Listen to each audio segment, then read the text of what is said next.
샬롬. 오늘도 성경 스케치에 오신 여러분을 주의 이름으로 환영합니다. 이제 입춘도 지난 지가 거의 한 달 되고 우수 지나고 그리고 그저께가 정월대보름이었습니다. 제법 날씨도 이제 봄 기운을 느끼게 할 만큼 따뜻해졌습니다. 점점 더 따뜻해지리라 믿고 또 점점 더 코로나도 물러나리라 믿고 우리 움츠렸던 이 어깨를 쫙 펴고 힘을 내서 새 출발하실 수 있기를 주의 이름으로 축원합니다. 함께 기도하실까요? 하나님 아버지, 오늘도 성경 스케치를 공부하러 들어왔습니다. 하나님 말씀을 잘 이해할 수 있도록 지식의 영을 더하시고 지혜의 영을 더하시며 우리가 하나님 말씀을 읽고 깨달을 때마다 우리의 가슴이 뛰게 하시고 이 하나님 말씀이 송이꿀보다 더 달게 느껴지는 역사, 그런 은혜가 있도록 도와주옵소서. 주님 의지하옵고 우리 주 예수 그리스도 이름으로 기도하옵나이다. 아멘. 우리는 지금 크게 성경 전체에, 그러니까 아담으로부터 시작해서 지금까지 역사를 6,000년으로 보고 구약을 4,000년, 신약을 2,000년으로 본다면 구약 4,000년 중에 구약을 또 두 토막을 냈죠. 왕국 이전의 시대, 그리고 왕국과 그 이후의 시대로 나누어서 첫째 토막 3,000년의 역사는 이미 살펴보았고 이제 1,000년의 역사, 구약 1,000년의 역사를 살펴보는데 왕국과 그 이후의 시대, 즉 하나님께서 인간을 왕으로 세우셔서 그 왕들을 통하여 통치하던 시대를 공부하고 있습니다. 왕국과 그 이후의 시대를 연결해주는 가교 역할을 하는 사람이 누구냐? 사무엘이었습니다.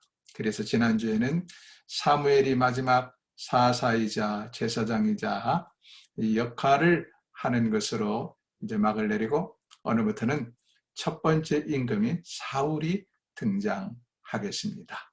여기서부터 오늘 공부가 시작이 됩니다.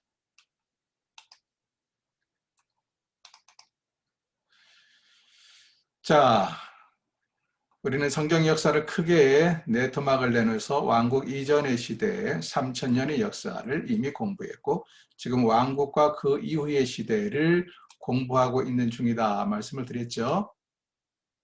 제 얼굴을 좀 키우겠습니다. 여러분에게 제 얼굴을 보여주어야 그래도 좀 실감이 나고 시청각적으로 효과가 있을 것 같아서 잘생기지 못한 얼굴이지만 비춰놓겠습니다. 이 왕국과 그 이후의 시대는 또 크게 세 등분으로 나누는데 우리 모음 U자처럼 생긴 걸 펼치면 세 칸으로 나누인다 하는 것을 보시고요. 세 칸으로 나누는 것은 이게 단일 왕국 시대입니다. 이 U자 형태로 되어 있는 것은 단일 왕국 시대, 하나의 왕국이 이스라엘에 존재하던 시대, 120년의 역사입니다. 근데 세 명의 왕이 공평하게 120년을 통치했어요. 첫 번째는 사울왕 40년, 두 번째는 다윗왕 40년, 세 번째는 솔로몬왕 40년, 이렇게 해서 120년이고 120년이 지난 다음에 솔로몬 왕의 아들 르호보암 때는 나라가 둘로 나뉘어서 분열 왕국 시대가 됩니다. 그래서 북쪽에는 북왕국 이스라엘이, 남쪽에는 남왕국 유다가 생기게 되죠. 사울왕 40년이라고 말은 하지만 그러나 그 전반부는 사무엘이 통치했던 시대이고 사실 사울이 40년을 전체를 통치했다고 볼 수는 없습니다. 그래서 성경의 기록도 사무엘상 1장부터 7장까지는 사무엘에 관한 이야기가 기록이 되어 있고요. 사울에 관한 이야기는 사무엘상 8장부터 31장까지 기록이 되어 있습니다. 그 중에서도 사울의 생애에 빼놓을 수 없는 것은 사울의 생애 후반부는 또 다윗을 시기하고 다윗을 잡아 죽이려고 추격하고 다니던 생애가 한 10여 년 끼어 있습니다. 이것이 매우 큰 부위를 차지합니다. 그래서 사무엘상 8장부터 31장까지가 사울 임금에 대한 기록이지만 그 중에서 후반부는 다윗을 쫓아다니는 기록이 있다. 자, 이 중에서 우리는 오늘 사울에 대해서 함께 공부를 하게 됩니다. 사무엘은 이미 했습니다. 사무엘 끝내고 사울왕 대해서 사울 왕에 대해서는 세 가지로 사울의 역사를 나누면 됩니다. 첫 번째는 어떻게 왕이 되었는가.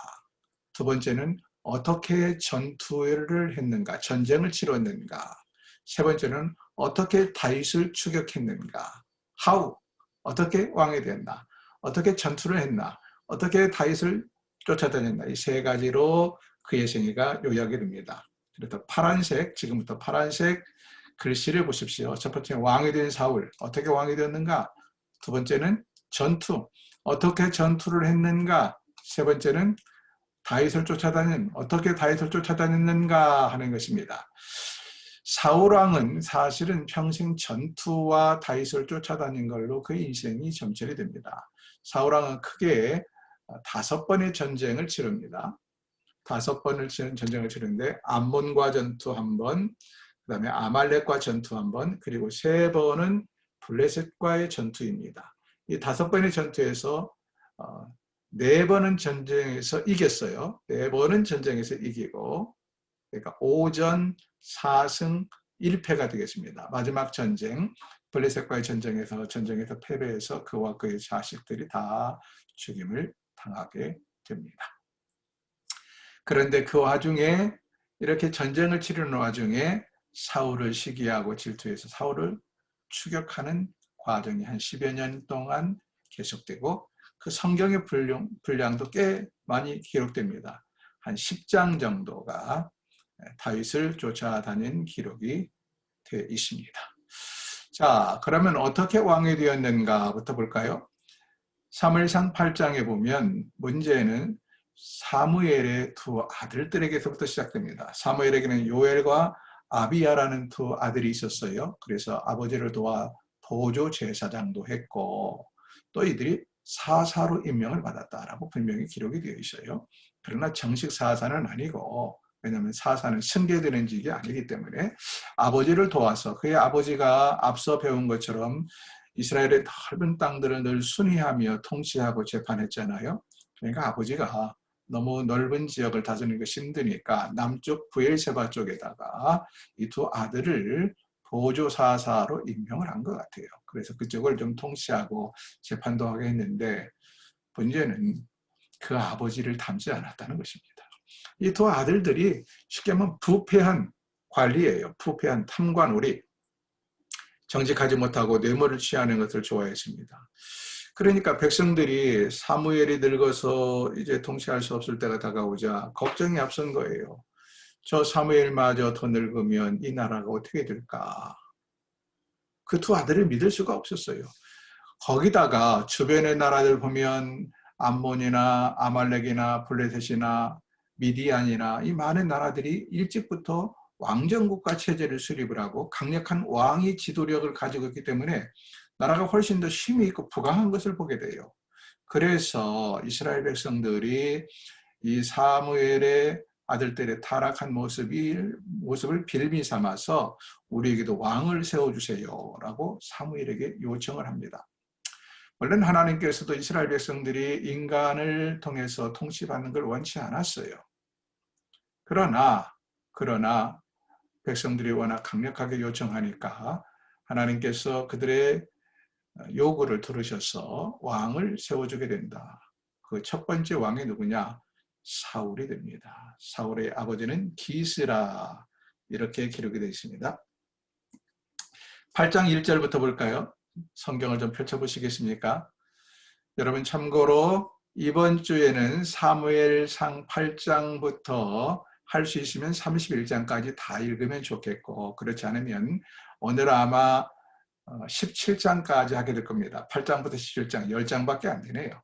최소한 그 정도는 이번 주에 읽어주셔야 됩니다. 할 수 있다면 다 읽으면 더 좋겠고요. 자, 8장을 보실까요?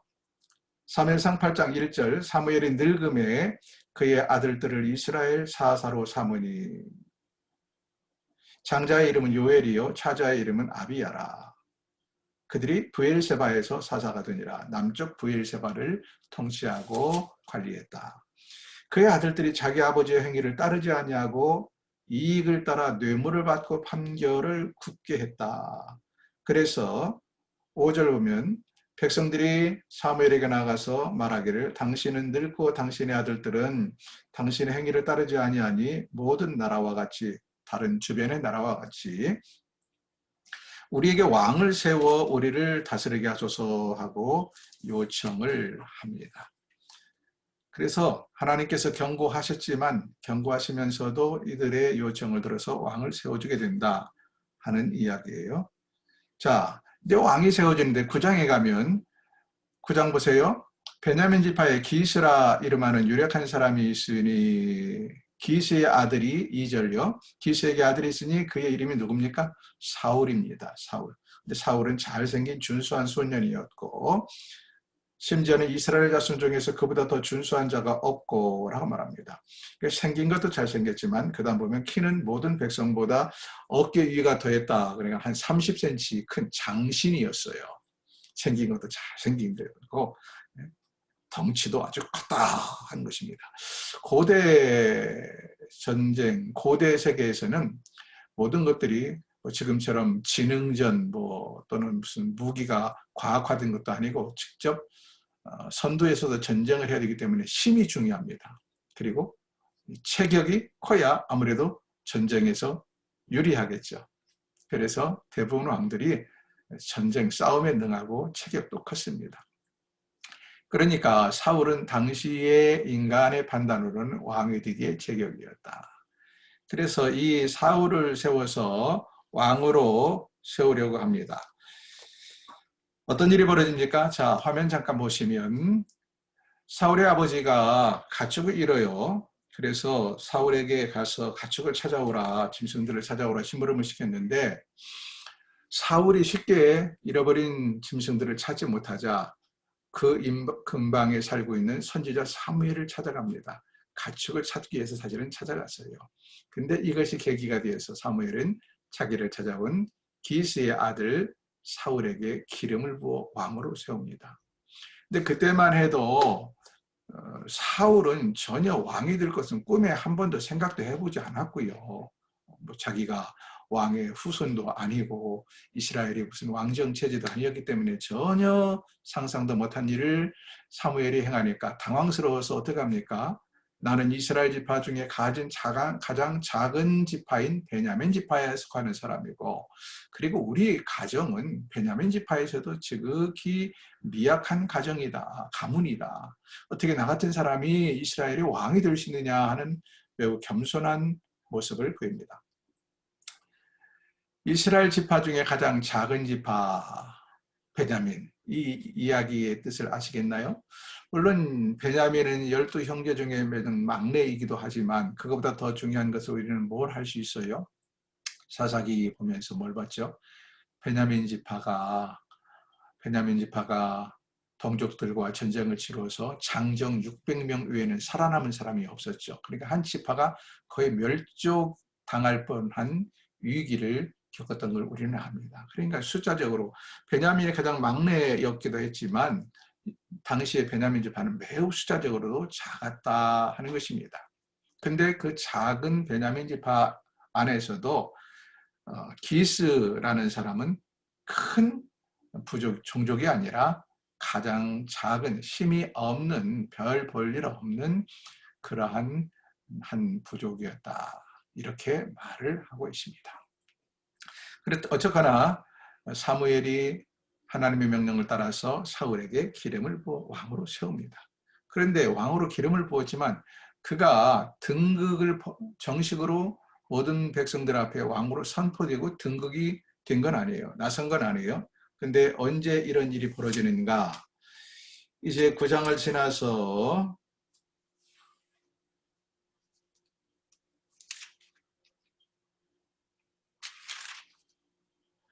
10장 17절을 보실까요? 10장 17절. 그러니까 사무엘이 사울의 머리에 기름을 붓고 시간이 얼마 흐른 다음에 사무엘이 백성들을 미스바로 불러 모읍니다. 미스바는 당시에 우리가 앞에서 본 것처럼 미스바 성회가 이루어지고 해서 종교적인 중심지였고 또 행정상으로도 매우 중요한 곳이었어요. 미스바로 사무엘이 사람들을 모은 다음에 그곳에서 공포를 합니다. 뭐라고? 18절 보세요. 10장 18절. 이스라엘 자손에게 이르되 이스라엘 하나님 여호와께서 이같이 말씀하시기를 내가 이스라엘을 애굽에서 인도해 내고 너희를 애굽의 손과 너희를 압제하는 모든 나라의 손에서 건져내었느니라 하셨거늘 쭉 뭐 그런 이야기 뽑히고 20절 보실까요? 사무엘이 이에 이스라엘 모든 지파를 가까이 오게 하더니 베냐민 지파가 뽑혔어요. 그리고 베냐민 지파를 그들의 가족별로 가까이 오게 하더니 마드리의 가족이 뽑혔고 그 중에서 기스의 아들 사울이 뽑혔으니 기가 막히죠. 이미 사울에게 기름을 부어 왕으로 세웠어요. 이미. 그런데 미스바의 백성들을 다 모으고 다시 제비뽑기를 했더니 어떤 지파? 베냐민 지파. 그 다음에 어느 가문? 기스라는 가문이 뽑혔고 사울이 뽑혔다. 기가 막힌 거죠. 그렇게 해서 사울을 찾았는데 그러니까 사울을 왕으로 다시 지금 제비를 뽑았는데 22절 보면 그러므로 그들이 또 여호와께 묻되 백성들이 그러면 우리 왕으로 뽑힌 사울이 어디 있습니까? 하고 두리번거렸더니 사울이 어디 있었습니까? 진보따리들 사이에 숨었다. 진보따리들 사이에 숨었다. 이미 사무엘에게 왕으로 기름을 부음을 받고 그는 그 자리에 와 있습니다. 그럼에도 불구하고 그는 내가 왕이요 드러낸 것이 아니라 진보따리에 숨을 만큼 그는 겸손한 사람이었고 한편으로는 스스로가 왕이 될 자격이 없다고 생각한 사람이었습니다. 그랬던 그가 너무나도 쉽게 변질되는 것을 보게 되죠. 여러분 참 사람은요 누구도 장담 못합니다. 평소에는 겸손하고 그랬던 사람도 무슨 자리만 꿰차면 사람이 전혀 달라져요. 세상에서도 그렇고 교회에서도 왜 그런지 몰라요. 교회에서도 무슨 집사되고 권사되고 장로되면 어깨에다 힘주고 옛날에는 전혀 그러지 않던 사람이 아주 그냥 전혀 180도로 변하는 사람을 보게 됩니다. 무슨 뭐 여전도회 회장, 남전도회 회장 무슨 직책을 쓰면 그것이 세상에 무슨 커다란 벼슬인 것처럼 착각들을 하는데 여러분 그러지 마십시오. 사울도 한때는 이렇게 겸손했던 사람이고 자기의 부족을 알았던 사람인데 왕이 되자 그가 왜 그렇게 쉽게 이제 오늘 공부하겠지만 왜 쉽게 하나님께 버림을 받습니까? 자신의 모습을 잃어요. 잊어버려요. 그리고 교만에 빠집니다. 우리는 이 사울에게서 배워야 합니다. 그래서는 안 된다 하는 사실을. 자, 이렇게 해서 다시 정식으로 백성들 앞에서 그가 임금으로 이제 공포되기는 했지만 임금으로서 정식 대비를 못해요. 정식 대비를. 처음 임금이기 때문에 이전 임금이 있었다면 그들을 승계하니까 무슨 위임식이라도 있고 하겠지만 지금 그런 게 없어요. 그런데 딱 전투가 벌어지면서 이제 사울이 빛을 보게 됩니다. 리더십을 발휘하게 된다. 처음 전투가 11장에 보면 암몬과의 전투가 벌어집니다. 암몬 족속들이 암몬의 왕 나하스가 군대를 이끌고 이스라엘 땅 길랏 야베스에 침략해 들어옵니다. 길랏 야베스에 침략해 들어오자 처음에는 길랏 야베스 사람들이 암몬에게 조공을 바치고 군신 관계를 유지하면서라도 전쟁을 피하고 살아남으려고 했는데 암몬이 아주 막무가내로 나오는 거예요. 다 죽이겠다, 다 정복하겠다. 그러자 길랏 야베스 사람들이 어떻게 합니까? 사울이 있는 기브아에 전령을 보내요. 4절 보세요. 이에 전령들이 사울이 사는 기브아에 이르러라고 말하죠. 백성들에게 이만저만해서 암몬이 우리 땅을 정복하고 침략해서 우리를 잡아주기로 한다. 우리를 도와달라. 우리를 구원해달라고 SOS를 칩니다. 그래서 이제 사울이 어떻게 합니까? 자기가 기르던 소 한 결이 두 마리죠. 두 마리 각을 뜨고 각 지파에 보냅니다. 어느 지파든지 내가 이 나라 왕인데 어느 지파든지 내가 지금 모병을 한다. 군사를 일으키려 한다. 이 군사를 동원하는 일에 참여하지 않으면 이렇게 되리라. 이 소처럼 되리라 하면서 엄한 명령을 내립니다. 이 명령에 이스라엘 백성들 30만 명이 군대에 징집 응했고 유다 지파에서 3만, 도합 33만 명의 군대가 징집이 되었습니다. 그래서 33만의 군대를 데리고 이 전쟁에서 암몬을 전쟁 상대로 해서 승리를 거두었다. 그런데 여기 밑에 유다 지파가 냉담했다라고 써 있죠. 유다 지파가 냉담했고 또 특별히 성경에는 이스라엘 사람들 30만 명이라고 기록을 해놓고 그와 별도로 8절 보면 유다 사람이 3만 명이라고 별도로 구별을 해놓았습니다. 구별을 해놓았어요. 왜 그랬을까요? 두 가지. 첫째는 이 저자가 이스라엘과 유다를 여기서부터 구분하고 있다는 사실과 두 번째는 유다 백성들이 유다 지파가 사울이 왕이 되었다는 것에 대해서 냉담했다. 그래서 전쟁에 대해서도 비협조적이었다. 마지못해 참석원에 참여했지만 이게 뭘 말합니까? 유다 지파가 사실은 가장 강력한 지파였다라고 볼 수 있습니다. 제일 땅도 넓었고 그리고 사사기 때부터 땅을 정복할 때부터 숫자도 많았고 땅도 넓었고 상당한 리더십을 발휘를 했어요. 그래서 유다 지파에게는 교만이 있었던 것이죠. 베냐민 지파처럼 조그마한 지파에서 무슨 왕이 나오느냐, 사울 같은 왕이 나오느냐 이런 어떤 교만한 마음, 그래서 인정을 하려 하지 않는 마음뿐만 아니라 자기들이 주도권을 쥐어야 된다고 생각하는 그런 생각이 있었어요. 이걸 통해서 뭘 할 수 있습니까? 단일 왕국 120년 동안에 사울, 다윗, 솔로몬 이렇게 왕이 셋이나 바뀌면서 겉으로는 하나의 왕국이었지만 그러나 솔로몬이 죽고 나서 나라가 두둥강 나는 걸 통해서 뭘 보여야 됩니까? 갑자기 나라가 둘로 나뉜 게 아니라 처음부터 이스라엘과 유다는 한 통속이 되지 못했구나 하는 사실을 우리는 알 수가 있습니다. 그 다음 12장에 가면 사무엘이 고별 설교를 합니다. 고별 설교를 하면서 가장 중요하게 우리가 봐야 될 것은 그가 뭐라고 하느냐. 나는 이 민족을 위하여 기도 쉬는 줄을 범치 않겠다라고 고백하며 약속하는 말이 나옵니다. 사무엘상 12장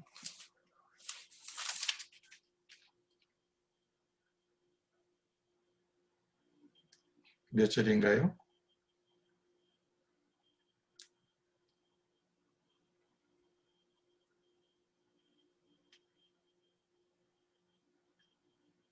빨리 보이지를 않네요.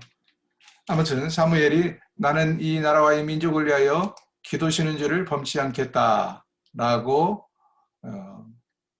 말을 합니다.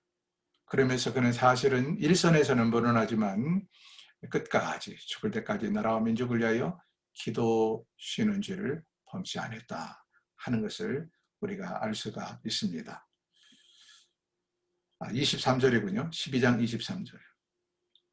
성경이 종이와 하얀 건 종이고 거묵은 글씨라 이 많은 성구 중에 쉽게 보이질 않습니다. 무슨 줄이라도 쳐놔야 보이는데 그러질 않았기 때문에 안 보이는데요. 12장 23절 보면 사무엘이 마지막으로 말합니다. 나는 너희를 위하여 기도하기를 쉬는 죄를 여호와 앞에 결단코 범하지 아니하고.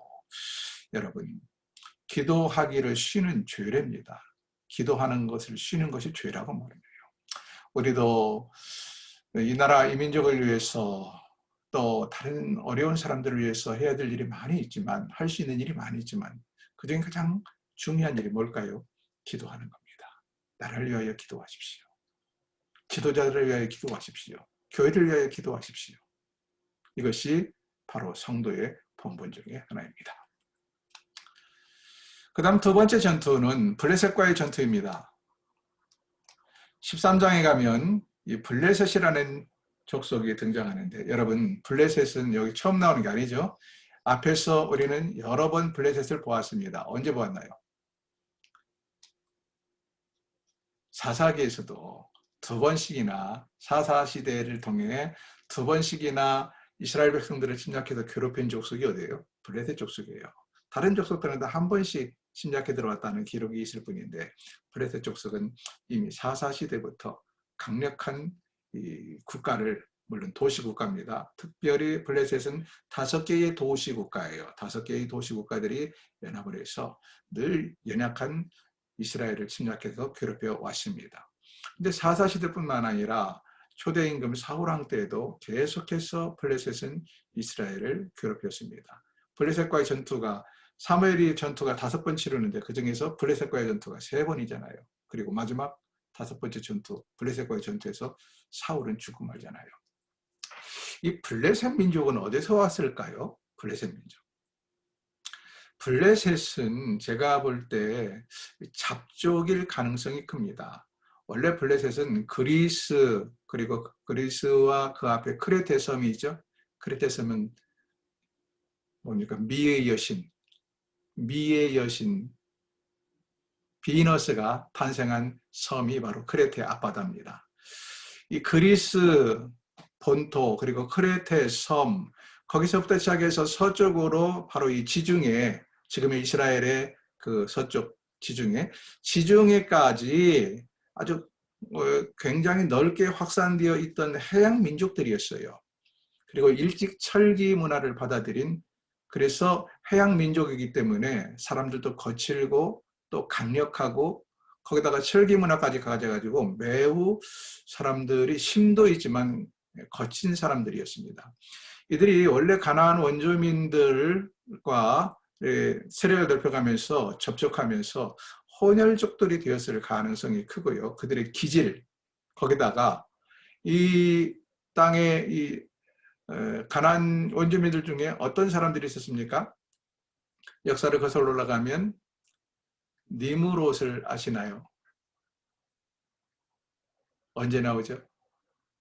바벨탑을 지을 때 처음 연걸, 그러니까 처음 연걸, 뭐 지혜도 있고 뿐만 아니라 힘도 세고 바벨탑을 만들 만큼 강력한 리더십도 있고 힘도 세고 하던 아주 기골도 장대하던 이 니므롯의 후손, 니므롯의 후손이 나중에 누가 되나? 아낙 자손이 됩니다. 거인족 속 아낙 자손이 돼요. 아낙 자손 어디서 들어봤죠? 니므롯은 노아의 홍수, 그 다음에 바벨탑 사건에서 나오는 족속들이고, 아낙 자손은 모세오경에 나오잖아요. 모세가 가나안 땅을 정탐하기 위해서 12명의 정탐꾼을 보냈을 때 거기에 누가 살고 있었어요? 아낙 자손의 후손들이 살고 있는데 그들은 거인 족속이었다. 그들이 얼마나 기골이 장대한지 정탐꾼들이, 가장 용맹하다는 정탐꾼들이 갔다 와서 보고하는 것이 뭐예요? 큰일 났습니다. 우리는 그들에 비하면 메뚜기에 불과합니다. 이런 부정적인 보고를 했던 족속들이 바로 이 아낙 자손의 후손들인데, 그것 때문에 하나님께 불평하고 원망해서 40년 동안 벌 받잖아요.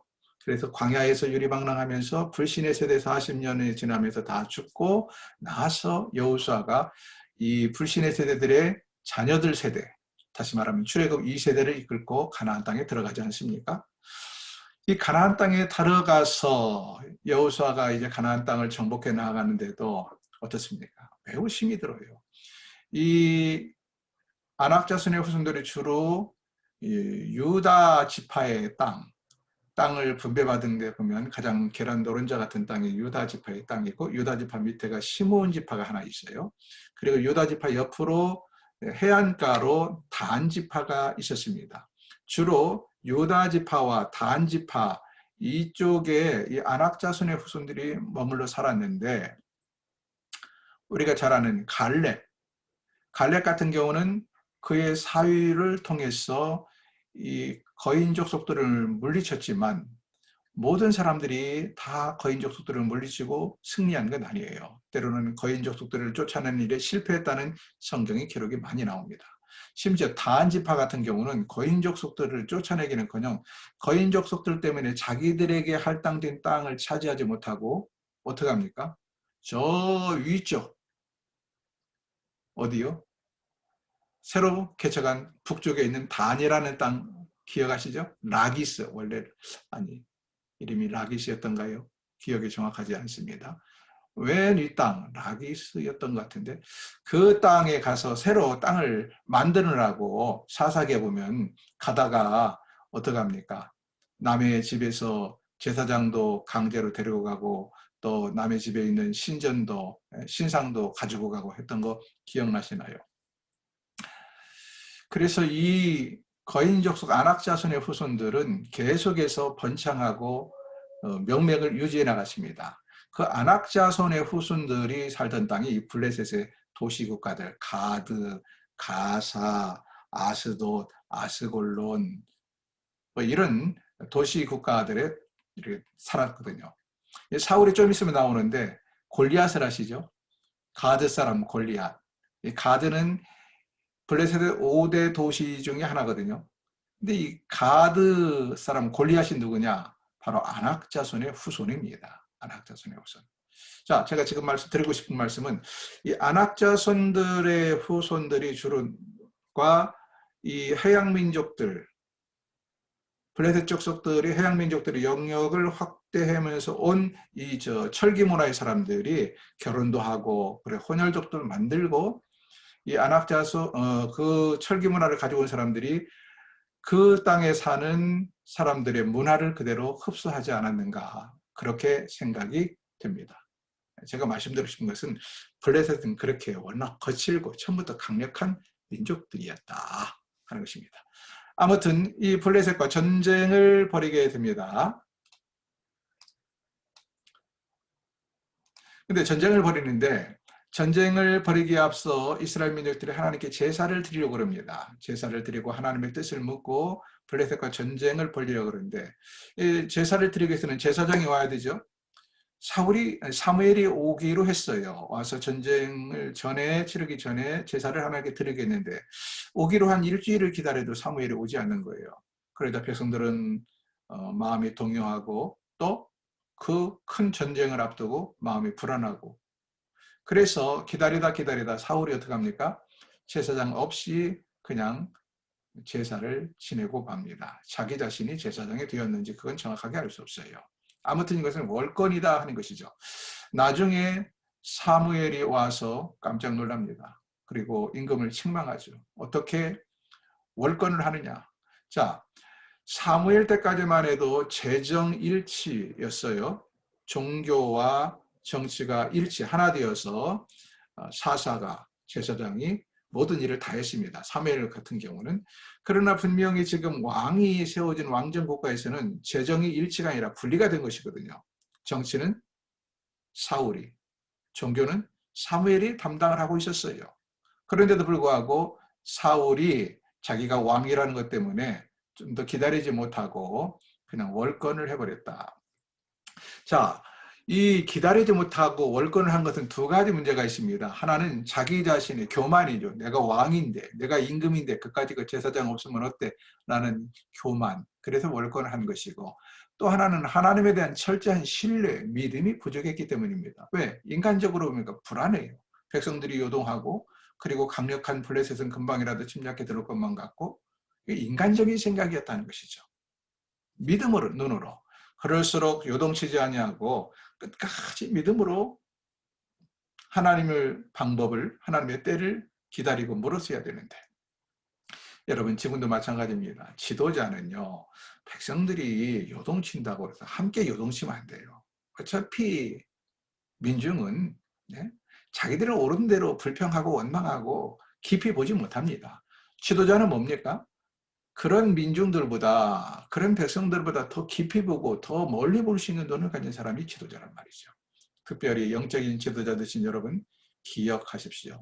세상의 사람들처럼 똑같은 생각 가지고 부안해동하는 것은 영적인 지도자가 아닙니다. 심지어 교회에서 믿음이 없는 신자들이 이런 얘기 저런 얘기 한다고 그게 부안해동하고 흔들리는 것은 영적인 지도자의 자질이 못 됩니다. 아무튼 이 제사 드린 것 때문에 하나님을 실망시켰고 하나님을 실망시켰다는 것은 사무엘을 실망시켰다는 얘기도 되죠. 그래서 사무엘이 뭐라고 말합니까? 임금의 나라가 길지 못하리라. 임금의 나라가 길지 못하리라 이렇게 통보를 해버립니다. 아주 심각하게 책망을 하는 것이죠. 그 다음 14장에 가면 14장에 보면 그럼에도 불구하고 14장에 가면 사울의 아들 요나단이라는 다윗과 요나단 아시죠? 오정관계를 사울의 아들 요나단이 아주 용맹하게 어려움을 뚫고 전쟁에 앞장서서 나가서 블레셋과의 전투에서 승리했다 하는 이야기가 기록이 되어 있습니다. 이렇게 해서 두 번 전쟁에서 이겼어요. 그 다음 또 세 번째 전쟁이 아말렉과의 전투인데 이게 또 문제라.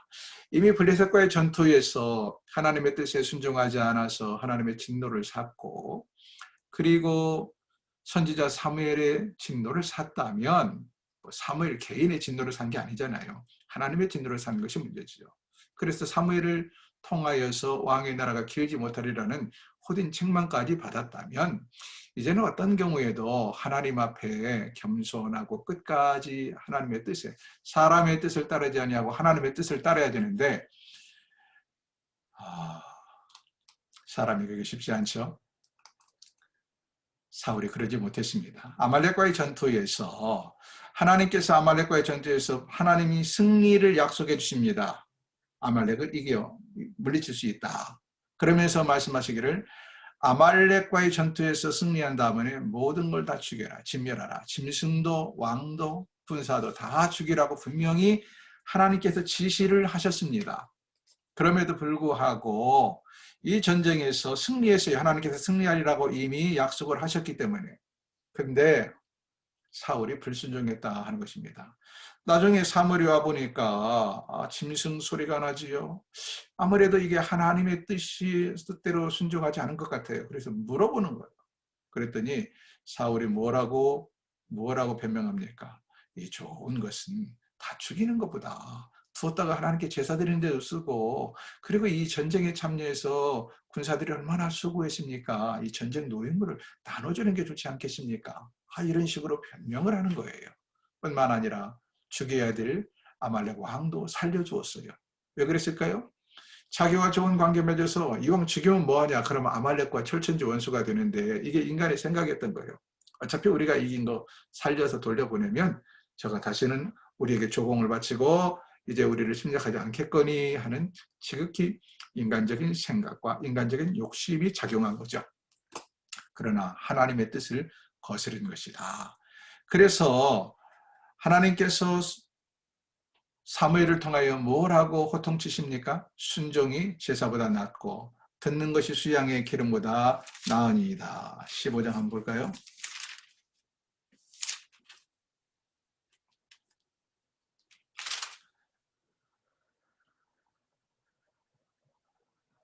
(15장) 11절 보면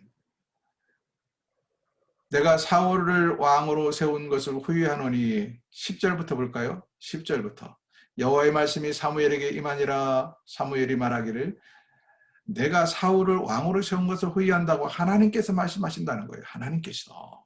그러면서 22절 보세요. 21절 볼까요? 21절 보니까 사울이 뭐라고 변명하냐면, 다만 백성이 그 마땅히 멸할 것 중에서 가장 좋은 것으로 길갈에서 당신의 하나님 여호와께 제사 드리기 위해서 죽이지 않았습니다 라고 변명을 해요. 그게 사실일 수도 있겠고요. 일부는 사실일 수도 있겠죠. 그러나 22절 그 말을 듣고 사무엘이 이르되 여호와께서 번제와 다른 제사를 그의 목소리를 청종하는 것을 좋아하시는 같이 좋아하시겠나이까 하면서 순종이 제사보다 나았고 듣는 것이 순양의 기름보다 나으니라. 매우 중요한 이야기입니다. 사랑하는 여러분, 우리도 여기에서 매우 깊이 생각해야 됩니다. 가끔 보면 자기 열심이 매우 강한 사람들이 있어요. 특별히 교회에서. 자기 열심으로 봉사하고 자기 열심으로 헌금하고 자기 열심으로 열심히 하는 것을 사람들의 보기에는 그게 좋아 보일 수 있습니다. 심지어는 목사의 눈에도 그게 좋게 보일 수 있어요. 그러나 그런 사람이 반드시 언젠가는 하나님의 뜻을 거스리고 또 하나님의 뜻과 자기의 뜻이 상충될 때 오히려 자기의 뜻을 고집을 펴고 그걸로 교회에 분란을 일으키기도 합니다. 여러분, 오늘 사울에게도 열심히 있었는지 몰라요. 나름대로 생각이 있었는지 몰라요. 그러나 하나님께서 원하는 것은 너의 생각이 아니고 너의 열심이 아니라 내 뜻에 순종하는 것이다. 교회를 위하여 섬기는 일, 또는 여러분 가정사든 무엇이든 마찬가지입니다. 하나님의 뜻대로 순종하는 것, 이것보다 더 소중한 것은 없습니다. 오히려 하나님의 뜻을 저버리고 자기 나름대로 열심히 내는 사람, 영향력은 점점 커질지 몰라요. 그리고 사람들 보기에는 그 사람이 좋아 보일지 모르지만 반드시 문제를 일으키게 된다는 사실을 기억하십시오. 그래서 사무엘이 굉장히 속이 아프고 이것 때문에 슬프기도 했습니다. 그래서 이 이후로는 사무엘이 죽을 때까지 사울을 보지 않았다. 바로 사무엘이 죽은 거 아니에요. 꽤 오래 살았는데요. 몇 년을 더 살았는데 사는 동안 사무엘이 사울을 다시는 보지 않았다. 얼마나 속이 상하고 얼마나 괴로우면 그랬겠습니까? 15장 35절을 보십시오. 15장 35절. 사무엘이 죽는 날까지 사울을 다시 가서 보지 아니하였다라고 말합니다. 그리고는 이어서 그가 하나님의 뜻을 쫓아서 한 일이 무엇입니까? 하나님께서 버렸다라고 말해요. 하나님께서 버렸다. 사울을 버렸다. 그래서 다시 새로운 왕을 물색하는데, 하나님의 뜻을 따라서 새로운 왕을 물색하는데 그가 누굽니까? 다윗이었습니다. 다윗을 찾아서 기름을 붓고 그를 왕으로 세운다. 16장에 가면 16장 가면 사무엘이 다윗을 찾아 기름 붓는 과정이 나오는데요. 먼저 다윗의 아버지의 이새에게는 8명의 아들이 있었습니다. 다윗이 그중에 막내 8번째예요. 이새에게 찾아가서 아들들 다 불러 모읍니다. 그리고 자기 앞을 한 사람씩 지나가게 하죠. 그때 사무엘이 제일 먼저 본 사람이 누구냐? 이새의 큰아들입니다. 이새의 큰아들 엘리압. 6절 보세요. 16장 6절. 그들이 오매, 형제들이 오매 사무엘이 엘리압, 제일 큰아들 엘리압을 보고 마음에 이르기를 여호와의 기름 부으실 자가 과연 주님 앞에 있도다 하니, 아마도 엘리압이 사울처럼 기굴이 장대하고 준수했던 것 같아요. 그래서 그의 외모를 보고 쏙 빠졌어요. 아하, 역시 왕이 될 만한 사람이다. 그런데 하나님께서 뭐라고 말씀하십니까? 7절. 여호와께서 사무엘에게 이르시되 그의 용모와 키를 보지 말라. 내가 이미 그를 버렸노라. 내가 보는 것은 사람과 같지 아니하니 사람은 외모를 보거니와 나 여호와는 중심을 보느니라. 여러분, 이 말씀 명심하시오. 사람은 외모를 보거니와 나 여호와는 중심을 보느니라. 그래서 7명을 다 통과를 시키고 보니까 하나님이 아니다 말씀하시는 거예요. 다시 묻습니다. 이새에게 당신의 아들이 전부 다 왔냐? 그러자 이새가 아닙니다. 막내 8번째 아들 다윗이 있는데 지금 양을 치고 있습니다. 그 아들을 보면 뭐합니까? 그 어린애를. 이런 논조예요. 그러자 사무엘이 당장 그를 불러와라. 그래서 양을 치던 막내 어린 소년 다윗이 사무엘 앞에 왔더니 그의 모습이 어땠는가? 아직은 애띤 소년이었어요. 얼굴도 붉고 형들에 비해서 12절 보세요. 12절, 16장 12절. 이에 사람을 보내어 그를 데려오매 그의 빛이 붉고 눈이 빼어나고 얼굴이 아름답더라. 근데 여호와께서 이르시되 이가 크니 이가 후대 왕이니 일어나 기름을 부으라 해서 13절 보면 사무엘이 어린 소년 다윗에게 기름을 부었다. 이렇게 기록이 되어 있습니다. 그리고 이어서 다시 블레셋과의 전투가 벌어집니다. 블레셋과의 전투가 벌어질 때 이때 그 유명한 누가 나오냐? 골리앗이 나옵니다. 골리앗이 등장을 하게 되는 거예요. 골리앗이 워낙 기굴이 장대해요. 4절 볼까요? 17장 4절. 골리앗이요 가드 사람이라 아까 제가 말씀드렸죠. 키가 6규빗 한 뼘이다. 한 규빗은 원래 여기서 여기까지 8길이거든요. 사람마다 약간의 차이가 있지만 약 45cm에서 47, 8cm 정도 됩니다. 적게 작아봐도 45cm고 그냥 쉽게 표현할 때는 50cm라고 말하는데요. 그러면 키가 1m 80이에요. 2m 80. 80 안팎이란 말이죠. 1m 최소한 2m 내지 1m 한 2, 30은 큰 키죠. 어마어마한 키입니다. 그가 바로 이 골리앗이라는 사람이에요. 그리고 골리앗은 기골이 장대했을 뿐만 아니라 철기 문화가 일찍 들어와서 이들은 다 철로 무장이 되어 있어요. 철갑옷을 입고 있었고, 이 모습 그의 위세 앞에 솔로몬 사울 휘하에 명장들, 난다 뛴다는 명장들이 꼼짝을 못해요. 아무도 전쟁에 나가려 하지 않는 거예요. 1대1로 맞짱 뜨자 하는데 나가질 않아요. 다 겁이 나가지고. 이때 이새의 아들 3명이, 다윗의 형 3명이 전투에 참여하고 있었는데 아버지가 심부름을 시킵니다. 어떤 심부름을 시킵니까? 가서 형들이 잘 있는지 보고 그리고 형들에게 음식도 좀 보내주고 오너라.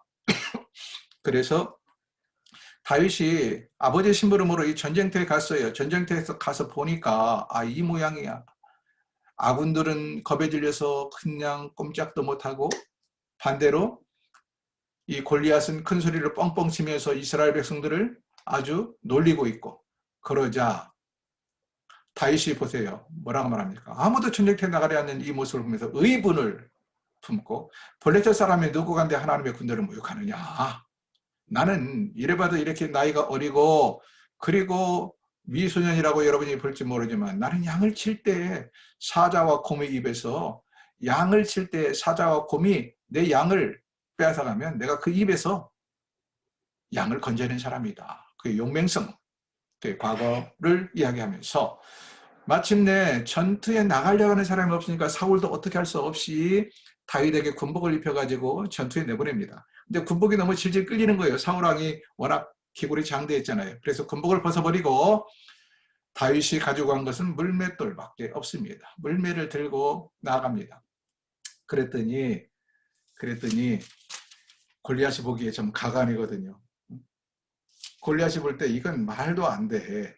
이 어린 새끼가 어린 아직은 덜 자란 자기가 볼 때는 새끼요 새끼 다윗이 어린 녀석이 지금 이 전쟁터에 자기와 맞붙겠다고 나온 거예요. 그래서 뭐라고 말합니까? 내가 나를 42절 보십시오. 17장 42절. 그 블레셋 사람이 둘러보다가 다윗을 보고 업신여기니 이는 그가 젊고 붉고 용모가 아름다움이라. 그래서 뭐라고 말합니까? 43절. 네가 나를 개로 여기고 막대기를 가지고 내게 나왔느냐 하고 그의 신들의 이름으로 다윗을 저주하고 조롱을 합니다. 그러자 45절 다윗이 뭐라고 말합니까? 매우 중요한 말이죠. 너는 칼과 창과 단창으로 나에게 나오거니와 나는 만군의 여호와의 이름 곧 네가 모욕하는 이스라엘의 군대 하나의 이름으로 너에게 나아가노라 하고는 물매를 탁 돌려가지고 딱 놨더니 그 물매가 정통으로 이마에 급수를 때려서 그가 뒤로 자빠져 버리죠. 그러자 칼도 골리앗의 칼입니다. 골리앗의 칼을 빼서 그의 머리를 베어주겠다. 이것으로 블레셋 전투에서 대승을 거두게 되고 다윗은 아직은 그가 임금으로 기름 부음은 받았지만 사람들에게 알려진 건 아니에요. 임금이 누구예요? 사울이에요. 그런데 이 어린 소년이 한순간에 이스라엘 군대에 완전히 명장으로 이름이 자자하게 퍼져버렸고 그리고 승리를 마치고 승리의 계가를 부르며 돌아올 때 백성들이 다윗은 천천히요 사울은 천천히요 다윗은 만만이라 하면서 다윗을 훨씬 더 높이는 거예요. 이 모습을 보며 사울의 심정이 어땠을까요? 왕은 난데 저 어린 것에게 내가 이 모든 영광을 빼앗기다니. 그래서 그는 마음속으로 다윗을 시기하고 미워하게 되었다 하는 이야기입니다. 오늘은 여기까지 하게 된대요. 사랑하는 여러분, 오늘 마치면서 한번 생각해 보십시오. 사울이 버림받은 거, 사울이 오래동으로 임금하고 또 그가 죽은 다음에 그의 아들이 대를 이어가고 할 수 있었는데 왜 그랬는가에 오늘은 초점을 맞추고 싶습니다. 반면에 다윗이 왜 골리앗과의 전투를 치르면서 한 말씀을 생각해 보십시오. 여러분, 인간이 얼마나 힘이 있고 능력이 있느냐 하는 것보다 더 중요한 건 무엇입니까? 얼마나 철저하게 하나님을 의지하느냐 하는 것입니다. 인간의 생각이나 인간의 경험보다 더 중요한 것이 무엇입니까? 얼마나 하나님의 말씀을 철저하게 의지하고 하나님의 말씀에 순종하느냐 하는 것입니다. 안타깝게도 사울도 처음 왕이 되었을 때는 겸손한 사람이었고 사울도 하나님이 보시기에 왕감이었고 그리고 사무엘이 볼 때도 기고리장대하고 준수한 사람이었고 왕으로서 손색이 없었지만 그가 왕이 된 다음에 인간적인 생각에 푹 빠져 있었고 그리고 교만에 빠져 있을 때 결국 오래가지 못하고 버림을 받고 말았습니다. 어린 다윗, 남들이 볼 때는 외적으로 볼 때는 아주 미약한 어린 미소년에 불과하고 체구도 왜소했는지 모르지만 하나님을 믿고 네가 조롱하는 여호와 만군의 여호와의 이름으로 나아가노라. 나갈 때 하나님께서 그와 함께 하셨습니다. 우리 삶의 현장에서 우리는 사울이 되어야 할까요? 다윗이 되어야 할까요? 깊이 묵상하면서 하나님 주신 교훈을 붙잡을 수 있기를 주의 이름으로 축원합니다. 오늘은 여기까지 하겠습니다.